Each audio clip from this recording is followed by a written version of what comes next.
Good morning, good afternoon, good evening. Welcome back to our daily prayer and scripture. Our gospel for today is taken from the book of Matthew, chapter 13, verses 54 up to 58. So I will be reading from the English version, and then also I will read in a Tagalog version. And coming to his own country, he taught them in their synagogue, so that they were astonished and said, "Where did this man get this wisdom and these mighty works? Is not this the carpenter's son? Is not his mother called Mary? And are not his brethren James and Joseph and Simon and Judas? And are not all his sisters with us? Where then this man get all this?" And they took offense at him. But Jesus said to them, "A prophet is not without honor, except in his own country and in his own house." And he did not do many mighty works there because of their unbelief. Ito naman po ay nasa Tagalog.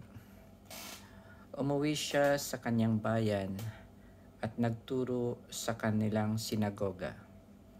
Nagtaka sa mga nakarinig sa kanya.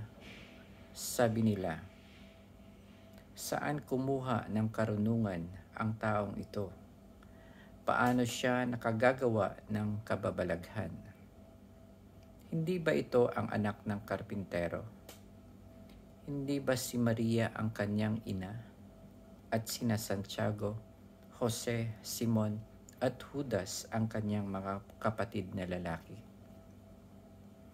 At dito nakatira ang kanyang mga kapatid na babae, hindi ba? Saan niya natutunan ang lahat ng ito?" At ayaw nilang kilanlin siya. Kaya't sinabi ni Jesus sa kanila, "Ang propeta'y iginagalang kahit saan, liban sa kanilang sariling bayan at sa kanyang sariling sambahayan." At dahil sa di nila pagsampalataya, hindi siya gumawa roon ng maraming kababalaghan. Ito po ang mabuting balita ng ating Panginoon. So, meron lang po ditong note na magandang tingnan. Yung sinasabi sa English dito na, "Is not this the carpenter's son? Is not his mother called Mary? And are not his brethren James and Joseph and Simon and Judas?" Banggit dito yung brethren. Sabi niya rito sa Tagalog, hindi ba si Maria ang kanyang ina at sina Santiago, Jose, Simon at Judas ang mga kapatid na lalaki? So, ang note po rito is regarding dito sa his brethren.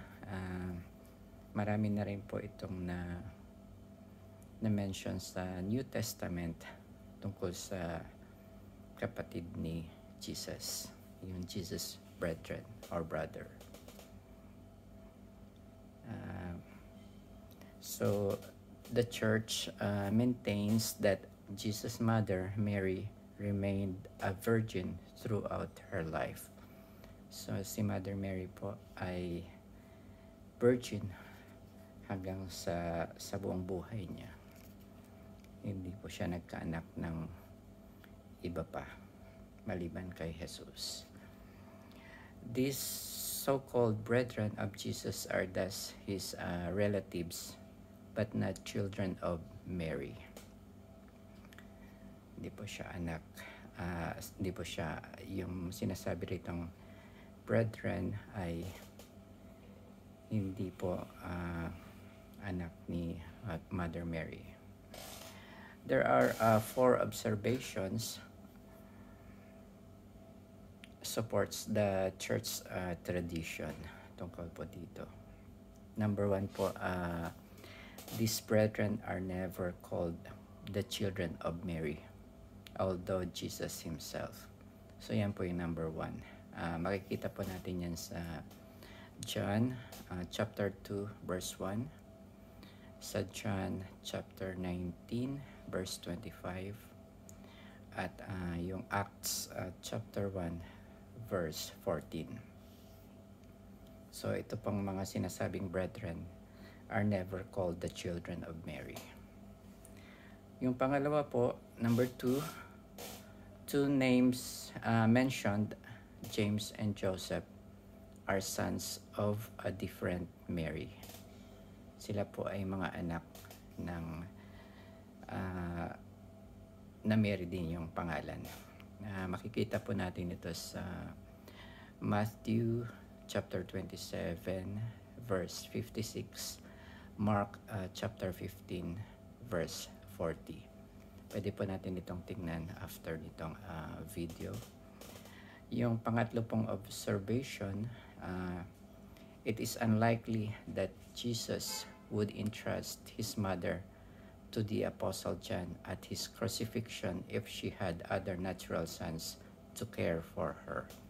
So makikita po natin ito sa John chapter 19 verse 26 to 27. Kung naalala nyo yung sinabi ni Jesus na nandun siya sa cross, sabi niya, "Mother, behold your son." Tapos ang sabi niya dun kay Saint John naman is "Son, behold your mother." So ipinagkitiwala po ni Jesus kay Saint John yung kanyang ina.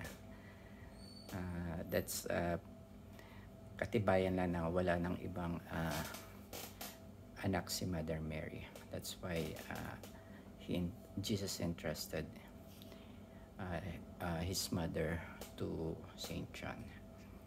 At yung pang-apat po, the word brethren, ang nasasabi rito, yung Greek niya is adelphoi, has a broader meaning than blood brothers, since ancient Hebrew had no word for cousin. It was customary to use brethren in the Bible for relationships other than blood brothers. So in the Greek Old Testament, a brother can be a nearly related cousin.